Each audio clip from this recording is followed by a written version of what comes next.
السلام علیکم ورحمۃ اللہ وبرکاتہ۔ ان الحمد للہ والصلاۃ والسلام علی رسول اللہ وعلی آلہ وصحبہ ومن والہ بعد۔ شریعت ڈپلومہ کورس کے درس فقہ میں آپ سب کا استقبال ہے۔ آج کے دن ہم پڑھیں گے روزے کے قضا۔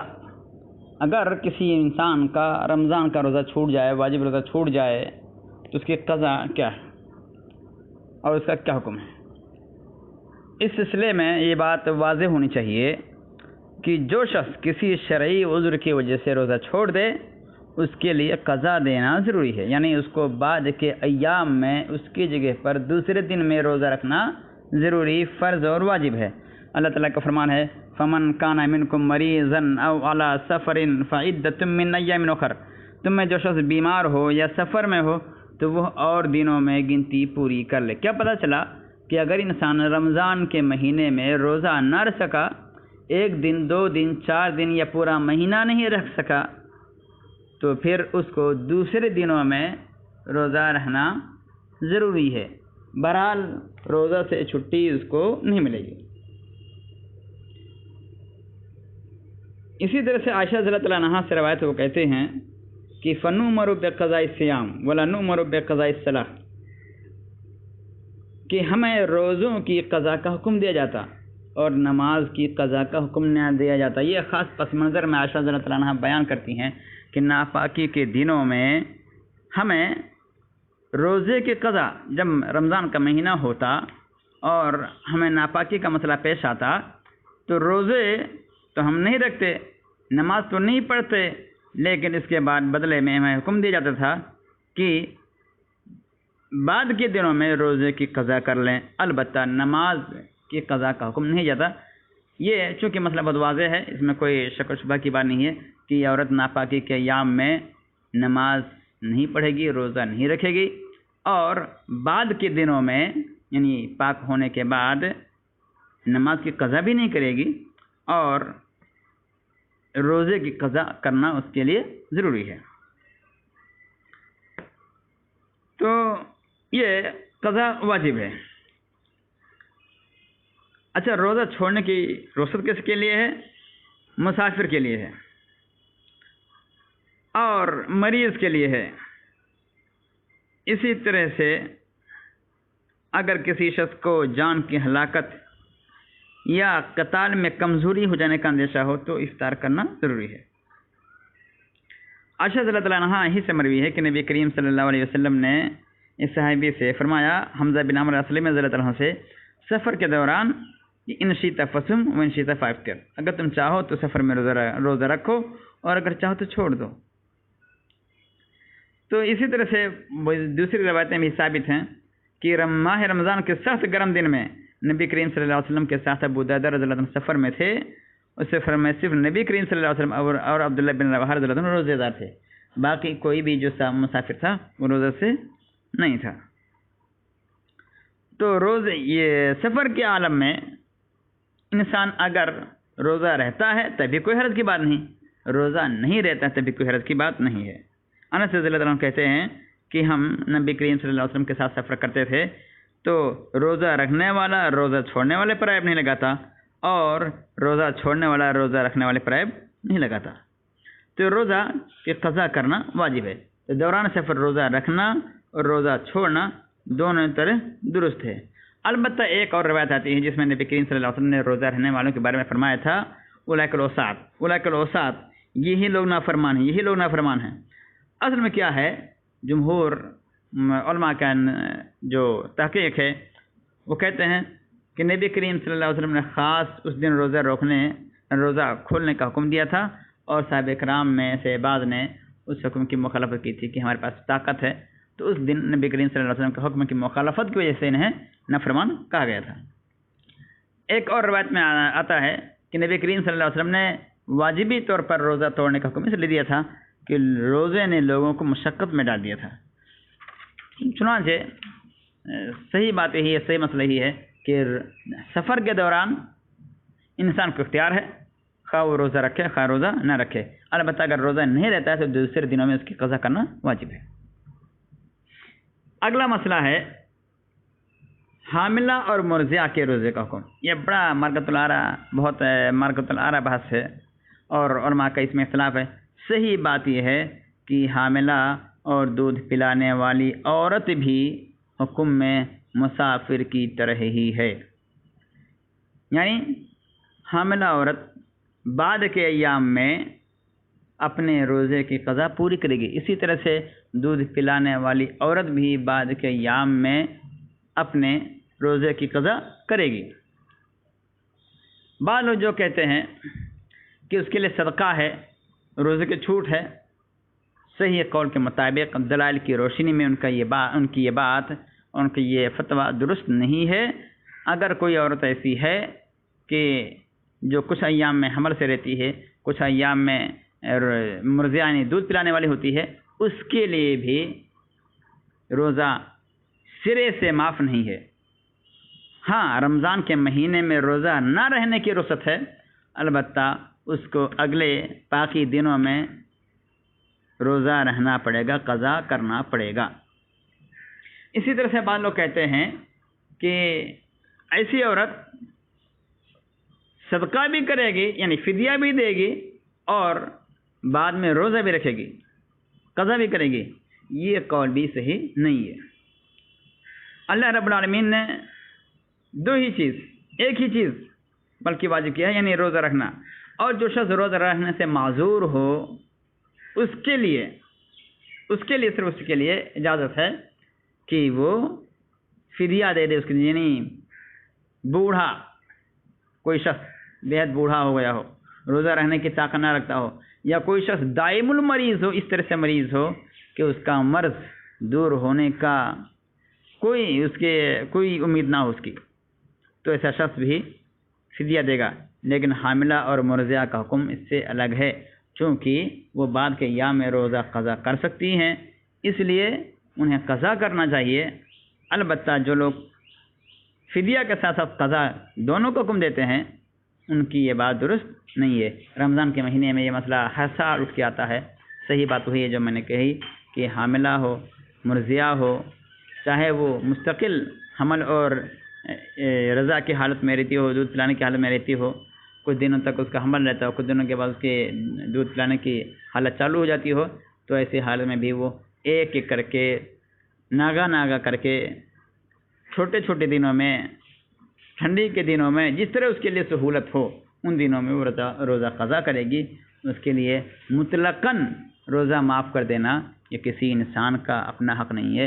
اللہ رب العالمین نے روزہ فرض کیا ہے، اس لیے حمل والی عورتوں کو اور دودھ پلانے والی عورتوں کو ادھر ادھر کے فتاوے کے چکر میں نہیں پڑنا چاہیے۔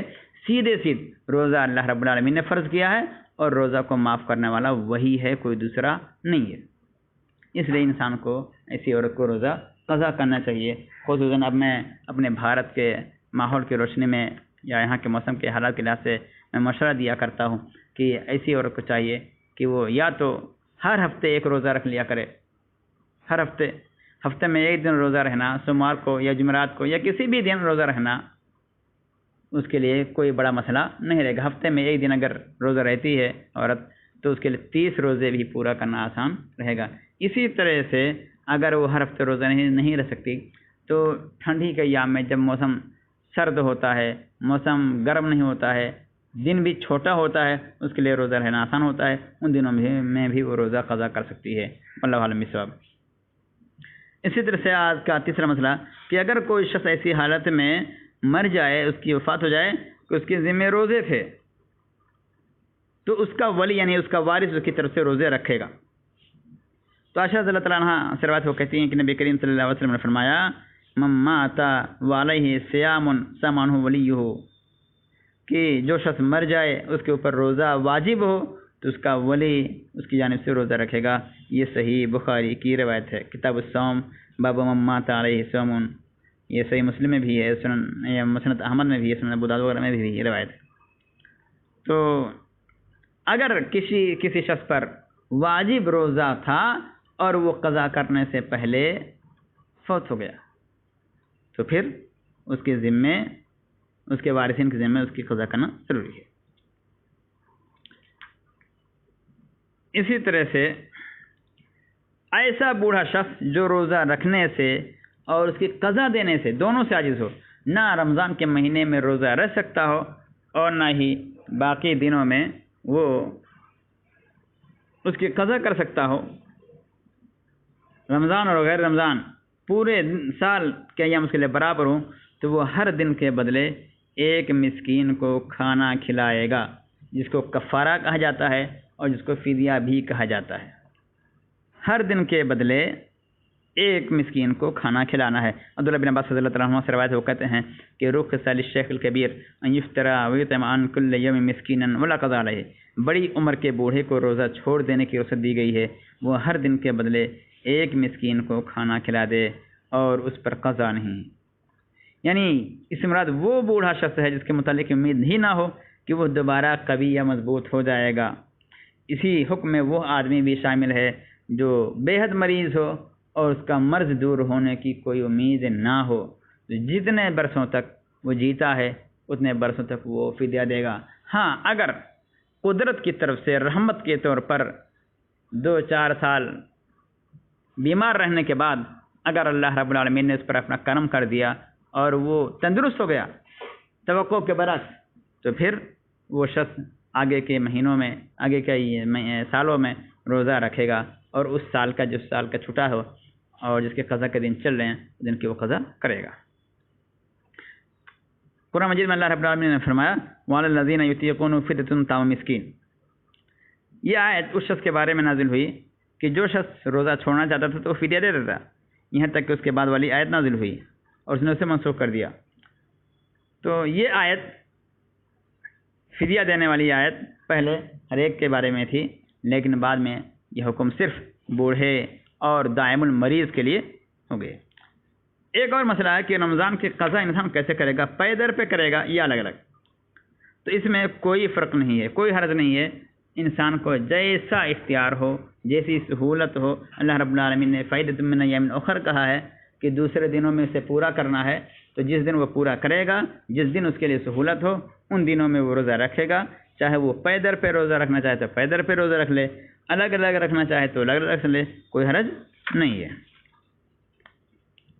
نبی کریم صلی اللہ علیہ وسلم کے سلسلے میں ایک روایت اس طرح کی آتی ہے، مگر وہ روایت درست نہیں ہے، ضعیف ہے، لیکن مسلسل روزہ رکھنے کی کوئی قید کسی حدیث میں بیان نہیں کی گئی ہے۔ اسی طرح سے ایک اور مسئلہ کہ رمضان کی قضا تاخیر سے بھی درست ہے۔ اگر انسان رمضان کے روزے رہ رہا ہے اور روزہ نہیں رہ سکا تو پھر اس کے لیے درست ہے کہ وہ اگلا رمضان آنے سے پہلے کبھی بھی وہ اس کی قضا پوری کر لے۔ عائشہ رضی اللہ تعالیٰ عنہا فرماتی ہیں کہ میرے ذمے رمضان کے روزے ہوتے تو میں شعبان کے علاوہ ان کی قضا دینے کی طاقت نہ رکھتی۔ اس طرح سے پتہ چلتا ہے اس حدیث سے کہ اگر انسان رمضان کے مہینے کی قضا جا کر کے شعبان کے مہینے میں کرے، پورے سال میں قضا نہ کرے تو کوئی حرج کی بات نہیں، یعنی تاخیر سے قضا کرنا بھی درست ہے۔ البتہ مناسب ہی ہے، بہتر ہی ہے کہ جس قدر جلدی ہو سکے، جنہیں اس کی استطاعت ہو انہیں جلدی وہ قضا کر دے، کیونکہ موت کا کوئی ٹھکانہ نہیں ہوتا ہے۔ اسی طرح سے اگلے جو مسائل ہیں وہ مستحب روزوں کی بات ہے کہ کون کون سے روزے مستحب ہیں۔ فرض روزے کا بیان ختم ہوا، مستحب روزوں میں ہم دیکھیں گے شوال کے 6 روزے رکھنا مستحب ہے، شوال کے 6 روزے۔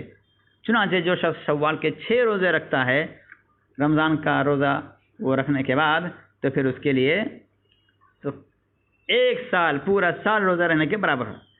نبی کریم صلی اللہ علیہ وسلم نے فرمایا کہ من صام رمضان ثم اتبعه 6 من شوال فذاک کصیام الدہر، جو شخص رمضان کے روزے رکھے پھر اس کے بعد 6 روزے شوال کے رکھے تو یہ عمل سارا سال، پورے سال روزہ رکھنے کی طرح ہے۔ اس سلسلے میں ایک نقطے کی بات یہ ہے، ہر سال شوال کے مہینے میں بھی یہ مسئلہ آتا ہے کہ اگر کوئی آدمی، کوئی مریض، کوئی مسافر یا معذور، شرعی طور پہ معذور خاتون جس نے رمضان کے پورے مہینے روزے نہیں رکھے، اس کے رمضان کے کچھ روزے چھوٹ گئے ہیں، تو کیا وہ شوال کے روزے رکھ سکتا کہ نہیں سکتا؟ اس سلسلے میں صحیح بات یہ ہے کہ رمضان کے روزے پہلے رکھنے اور بعد میں شوال کے روزے رکھنے کو واجب قرار دینے والی کوئی روایت مستقل طور پہ موجود نہیں ہے. یعنی شوال کے روزہ رکھنے کے لیے رمضان کے 30 روزے مکمل کرنے کی شرط لگانا یہ بلا دلیل ہے. اس لیے اگر کوئی چاہے تو وہ شوال کے روزے رکھ سکتا ہے اور رکھ سکتی ہے، اور رمضان کے روزے بعد میں بھی قضا کر سکتے ہیں. خود عائشہ رضی اللہ تعالیٰ عنہ کے بارے میں بھی میں نے بیان کیا روایت کہ عائشہ رضی اللہ تعالیٰ عنہ کہتی ہیں کہ میں قضا روزے کب پورا کرتی تھی؟ شعبان میں. بعض لوگ کہتے ہیں، اور ان کی دلیل بہت سارے لوگوں کو متاثر کر جاتی ہے، کہ رمضان کے روزے واجب ہیں اور شوال کے روزے نفل ہیں، مستحب ہیں، اور واجب کو مقدم کرنا ضروری ہے. نفل کی نوبت اسے ہوتا ہے کہ جب انسان واجب کو مکمل کر دے. صحیح بات یہ ہے کہ یہ دعویٰ بلا دلیل ہے، یہ عقل ہے، یہ قیاس ہے. عائشہ رضی اللہ تعالیٰ عنہ خود بھی کہتی ہیں کہ میں شعبان میں روزے رکھتی تھی قضا کے، حالانکہ وہ ذی الحجہ کے اور محرم کے اور دیگر نفلی روزے بھی رکھا کرتی تھیں. ایام بیس کے روزے رکھا کرتی تھیں. اگر ان لوگوں کی بات درست مان لی جائے جو کہتے ہیں کہ نفلی روزے، یہ رمضان کے فرض روزے کی قضا کیے بغیر نفلی روزے رکھنا درست نہیں ہے، ان کی بات صحیح نہیں ہے. اسی طرح سے مستحب روزے میں آتا ہے یوم عرفہ کا روزہ. یوم عرفہ کے روزے کے بیان کرنے سے پہلے ایک مسئلہ اور بیان کر دوں کہ شوال کے 6 روزے انسان کو رکھنے کا اختیار ہے، خواہ ابتدا میں رکھے، درمیان میں رکھے، آخر میں رکھے، پے در پے رکھے یا الگ الگ رکھے. ہمارے یہاں، میں پورے انڈیا کی بات نہیں جانتا، لیکن ہمارے یو پی میں یہ ماحول، میں یو پی سے تعلق رکھتا، ہمارے یو پی میں یہ ماحول پایا جاتا ہے کہ عید کے دوسرے دن، خصوصاً خواتین میں، اس لیے خواتین توجہ دیں، خواتین میں یہ بات پائی جاتی ہے اور یہ بہت مشہور ہے کہ جس کو شوال کے روزے رکھنا ہو وہ عید کے دوسرے دن یعنی 2 شوال کو روزہ ضرور رکھے. ایسی کوئی بھی شرط شریعت میں موجود نہیں ہے. اگر کوئی عورت یا کوئی مرد، کوئی جوان شوال کی دوسری تاریخ یعنی عید کے دوسرے دن شوال کا روزہ نہیں رکھ سکا تو بھی اس کے لیے جائز ہے، درست ہے کہ پورے مہینے میں کبھی بھی 6 روزے رکھ لے. تو شوال کے 6 روزے رکھنا مستحب ہے اور پورے شوال میں رکھنا ہے، اور اس کی تاریخ فکس نہیں ہے. اگلا مستحب روزہ ہے عرفہ کا روزہ، یعنی 9 ذی الحجہ کا روزہ. 9 ذی الحجہ کے روزے کی بڑی فضیلت آئی ہے. نبی کریم صلی اللہ علیہ وسلم نے فرمایا کہ یوم عرفہ کا روزہ 2 سال کے گناہ مٹا دیتا ہے، ایک گزشتہ سال کے اور ایک آئندہ سال کے. 2 سال کے گناہوں کو عرفہ کا روزہ مٹا دیتا ہے. اسی طرح سے جو تیسرا مستحب روزہ ہے وہ عاشورہ کا یعنی 10 محرم کا روزہ ہے. 10 محرم کا روزہ 1 سال کے گناہ کو مٹاتا ہے. اسی طرح سے جو مستحب روزے ہیں ان میں سے ذی الحجہ کے 9 دنوں کے روزے ہیں. چنانچہ نبی کریم صلی اللہ علیہ وسلم کے بارے میں آتا ہے کہ کان رسول صلی اللہ علیہ وسلم یصوم 9 ذی الحجہ ویوم عاشورہ وثلاث ایام من کل شہر. نبی کریم صلی اللہ علیہ وسلم 9 ذی الحجہ، یوم عاشورہ اور ہر ماہ میں 3 دن روزے رکھتے تھے. تو یہ مستحب روزے ہیں. شوال کے 6 روزے ہیں، ذی الحجہ میں پورے 9 دن روزے شروع کے، یا پھر کم سے کم یوم عرفہ کا روزہ، اسی طرح سے عاشورہ کا روزہ، اور اسی طرح سے روزہ مستحب ہے ہر عربی مہینے کی، قمری مہینے کی یا چاند کے مہینے کی 13، 14، 15 تاریخ کو، مہینے میں 3 دن روزہ رکھنے کو. یہ بھی مستحب ہے جس کو ہم ایام 20 کہتے ہیں. ایام 20 یعنی 13 تاریخ، 14 تاریخ، 15 تاریخ، عربی قمری مہینے کے حساب سے، انگریزی مہینے کا اعتبار نہیں کیا جائے گا. تو اس میں بھی روزہ رکھنا مستحب ہے. ہاں، حاجیوں کے لیے 9 ذی الحجہ کا روزہ مکروہ ہے. نبی کریم صلی اللہ علیہ وسلم نے عرفات میں عرفہ کا روزہ رکھنے سے منع کیا ہے.